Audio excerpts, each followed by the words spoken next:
Setiap hari, saya akan upload satu video selama 30 hari berturut-turut setiap jam 4 sore. Halo Mat Kabar, hari ini kita akan membahas tentang manfaat keluar dari zona nyaman. Sebelumnya kita harus paham bahwa untuk kita keluar dari zona nyaman, ya berarti kita harus punya zona nyaman itu sendiri. Kita sudah berada di zona nyaman, baru kita keluar. Tanpa kita punya zona nyaman sebelumnya, akan sangat sulit untuk mengukur apakah kita sudah keluar atau belum. Jadi manfaat dari keluar dari zona nyaman itu juga nggak akan bisa kita ukur, dan kita nggak tahu apakah kita sudah mendapatkan manfaatnya atau belum. Manfaat pertama kita keluar dari zona nyaman adalah melatih kreativitas. Dimana dengan kita keluar dari zona nyaman, berarti kita berani untuk melakukan banyak hal baru, melakukan hal-hal yang di luar kebiasaan kita. Ketika kita melakukan hal-hal di luar kebiasaan kita, otak kita itu akan diperas. Kita akan dituntut untuk berpikir lebih keras dari biasanya karena kita menghadapi sebuah situasi baru, di mana hal-hal yang biasanya kita lakukan dan berhasil, ternyata nggak berhasil. Ternyata nggak sesuai dengan ekspektasi kita. Akibatnya ya tadi, kita jadi berpikir keras, kita memikirkan banyak hal, kita merencanakan strategi, kita jadi memikirkan banyak strategi yang kira-kira berhasil, kita jadi berani bereksperimen, kita jadi berani mencoba solusi-solusi baru terhadap masalah yang kita buat sendiri. Nah, dari situlah muncul kreativitas. Tapi kalau kalian mau keluar dari zona nyaman, pastikan kalian tidak merugikan orang lain. Itu yang pertama. Kedua, pastikan kalian paham resikonya dan kalian mampu untuk menanggung resikonya. Jangan sampai kalian keluar dari zona nyaman tapi kalian sendiri sebenarnya nggak kuat untuk menanggung resikonya. Akibatnya ya kalian nggak akan bertumbuh, malah amburadul. Sesuatu yang sudah kalian bangun sebelumnya malah jadi hancur.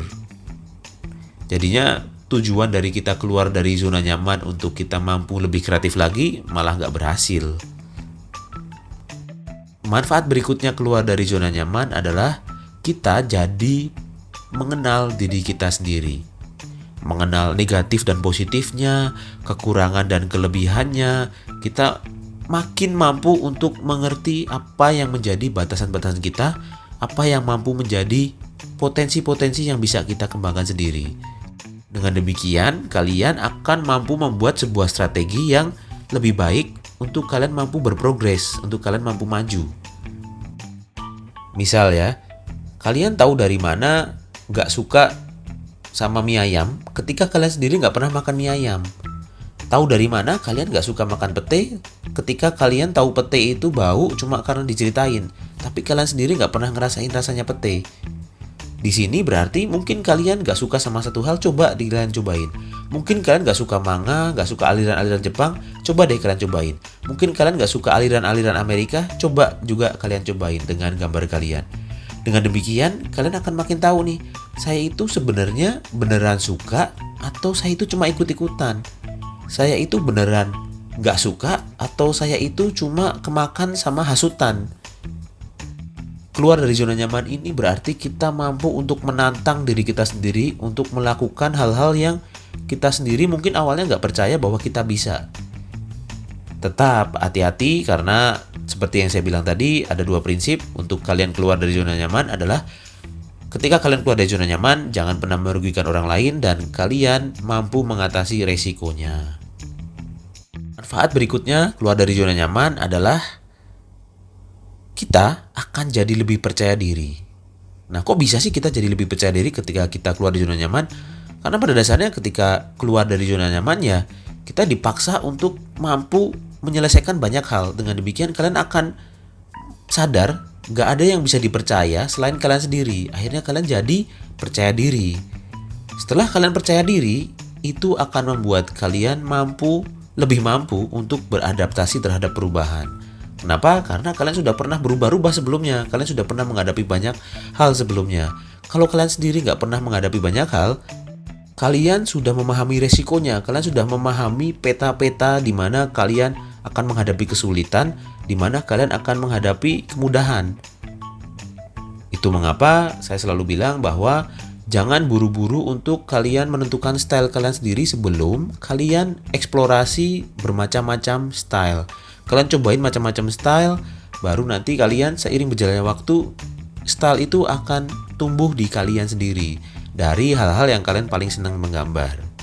Sekali lagi, manfaat dari keluar dari zona nyaman ini salah satunya adalah akan mampu membuat kalian makin percaya diri. Percaya diri terhadap apa? Terhadap diri kalian sendiri, terhadap karya-karya yang kalian buat. Sekaligus setelah kalian itu sering mempraktekkan keluar dari zona nyaman ini, otomatis kalian akan lebih mudah untuk beradaptasi. Apalagi di situasi yang sekarang ya. Sekarang kan situasinya semuanya serba cepat berubah. Dunia ini serba cepat berubah. Apa yang menjadi hal yang benar di hari kemarin, hari sekarang udah nggak bisa dipakai lagi. Zaman tahun 2019 kita merasa bahwa semua akan baik-baik saja, tiba-tiba 2020 ada COVID dan macam-macam. Dan ketika kita sudah sering berhadapan dengan hal seperti itu, kita semakin tebal. Kita jadi semakin santai ketika menghadapi kesulitan ya. Ketika ada situasi berubah, tiba-tiba misalnya, oh sekarang gambar robot gak boleh di Indonesia, misalnya seperti itu. Kita jadi lebih santai, karena walaupun kita senang menggambar robot, ketika gak boleh menggambar robot, tapi kita tahu bahwa, oh gak apa-apa gak usah menggambar robot, karena saya pernah menggambar naga. Dan ketika ternyata di Indonesia cuma boleh menggambar naga, kalian akan lebih enak, lebih mudah untuk beradaptasi. Kalau misalnya kata Justin Bieber adalah never say never. Jangan pernah bilang gak pernah. Maksudnya jangan sok-sokan bilang, saya sih orangnya gak bisa kalau kayak gini gitu. Kalian udah mengecap diri kalian sendiri, kalian itu sudah membatasi diri kalian sendiri. Di sini kalian udah mulai tahu bahwa, akhirnya mulai tahu bahwa dengan kalian keluar dari zona nyaman itu berarti kalian menantang diri kalian untuk melebihi batas kalian dari seharusnya. Kalian mampu untuk membuat kalian tumbuh lebih besar lagi. Karena pada dasarnya dengan kalian keluar dari zona nyaman, sebenarnya kalian lagi membesar nih. Kalian lebih besar dari sebelumnya, kapasitas kalian lebih besar lagi. Kalian akan menghadapi musuh yang lebih besar lagi, kalian akan menghadapi situasi yang lebih rumit lagi. Tapi itu bukan berarti ketika kalian belum nyaman, terus kalian buru-buru langsung keluar dari zona nyaman. Yang ada, kalian akan menjadi orang yang gak konsisten kalau dikit-dikit berubah-ubah. Sekali lagi, ini berarti kalian harus paham bahwa untuk kalian keluar dari zona nyaman, kalian harus nyaman dulu. Nyaman dulu itu maksudnya apa? Nyaman itu berarti kalian udah punya landasan yang sering kalian lakukan. Kalian sudah punya hal-hal yang membuat kalian nyaman kalian lakukan. Kalau kalian memang pengen keluar dari zona nyaman di gambar, ya kalian memang harus nyaman dulu menggambar. Kalian harus sering menggambar dulu. Kalian sudah sering menggambar dengan alat yang itu-itu aja. Tapi kalau misalnya gambar aja jarang, terus tiba-tiba mau sok-sokan keluar dari zona nyaman, itu agak membingungkan. Mau keluar dari apa? Karena kalian udah di luar. Situasi kalian itu gak nyaman. Dan tanpa situasi yang nyaman, kalian gak akan pernah bisa bikin karya yang bagus. Karya yang bagus itu dari apa yang membuat kalian nyaman dulu, apa yang membuat kalian suka. Lah kalau kalian sendiri gak suka ngapa-ngapain, kalian bingung mau ngapain, kalian gak tahu zona nyaman kalian itu seperti apa, gimana mau keluar dari zona nyaman, gimana mau bertumbuh. Keluar dari zona nyaman itu adalah sebenarnya sebuah usaha untuk belajar lebih lagi. Menantang diri sendiri untuk lebih dari biasanya. Untuk mengerjakan sesuatu yang lebih besar lagi yang tidak biasanya dilakukan. Jadi buat kalian, apakah sudah siap keluar dari zona nyaman? Atau apakah jangan-jangan kalian belum nyaman? Coba. Kalau misalnya kalian belum nyaman, coba nyaman dulu deh. Kalian gambar sesering mungkin, buat diri kalian itu nyaman dengan menggambar. Kalian sering-seringlah menghasilkan karya. Nanti kalau kalian sudah cukup nyaman, coba sesekali kalian keluar dari zona nyaman. Kalau biasanya kalian gambar monster, coba gambar yang lucu-lucu. Kalau biasanya gambar yang lucu-lucu, coba gambar monster. Kalau biasanya gambar pakai digital, coba gambar pakai pensil. Tapi bukan berarti kalau biasanya kalian tidur di kasur, terus tiba-tiba kalian tidur di atap rumah ya. Nanti kalian dikira kalong, terus pada trauma satu rumah. Lihat ada makhluk gak jelas gelantungan di atap.